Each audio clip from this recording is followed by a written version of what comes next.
time to jogging. Wala akong cameraman kaya ako na lang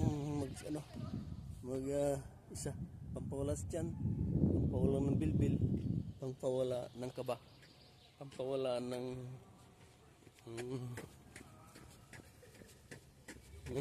stress. Nandito ako sa aming likod ng bahay. Jogging ako.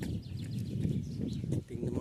Pakita natin tayo mga ala nila yung tentang. Pakita ko sa inyo ang kapaligiran mundo kung saan kami nakatira. Okay, mga ano lang, mga kahit mga 3 minutes na jogging. Baka sabihin nyo na pinutol-putol ko, kailangan buuhin ko ito.